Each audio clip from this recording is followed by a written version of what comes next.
উনি আজকে সকালে দুজন মিস আসলেন। আমি সিনেট কক্ষের বাইরে দাঁড়িয়েছিলাম, কারণ আমি একজন প্রার্থী, ভিতরে ভোট গণনা চলছে, তো বাইরে দাঁড়ানো ছিলাম। ওই দুজন মিস আসলেন, আর উনি যে মিস মারা গেছেন উনি দরজার হাতল ধরলেন, ধরা মাত্র পড়ে গেলেন। আর সাথে যে মিস ছিল উনি ওনাকে ধরলেন, আর আমরা যে কজন ছিলাম কিছু আপু ওনার হাত পা ডলে দিচ্ছিল, আর আমি পানির বোতল দিলাম। দেন সাথে সাথেই অ্যাম্বুলেন্স কল করেছি ইমার্জেন্সিতে, আমাদের জাহাঙ্গীরনগর মেডিকেলে আমি কল করেছিলাম। পরে অ্যাম্বুলেন্স আসলো, আমরা তুলে দিলাম। সাথে ওনার হাজব্যান্ড ছিল, উনি সহ সাভার এনাম মেডিকেল কলেজ নেওয়ার পথে আমরা পরে খবর পাইলাম যে মিস মারা গেছেন।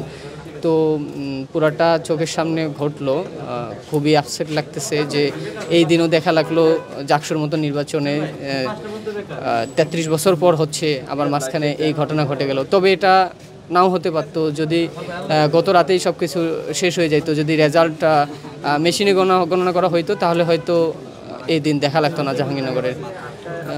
দেখা গেছে যে এই যে যুক্তরাষ্ট্রের 1 নম্বর জিম চেইন গোল্ড জিম এখন আবারও বাংলাদেশে বসুন্ধরা আবাসিক এলাকা ও বসুন্ধরা সিটি শপিং মলে। গত রাত ধরে ভোট কাস্ট হচ্ছে, এই কারণে দেখা গেছে অনেকে ঘুমায় নাই, না খেয়ে আছে, সবার উপর দিয়ে একটা স্ট্রেস গেছে। আমি নিজেও এখন পর্যন্ত খাই নাই, কিন্তু যিনি যে মিস ওনাকে ধরেছিলেন উনি বললেন আমরা মাত্র গত রাতে ভোট শেষ করে বাসায় গেছিলাম, আর আজকে জাস্ট ডিউটিতে আসলাম, আর বাদবাকি দরজার হাতল ধরে পড়ে গেলেন।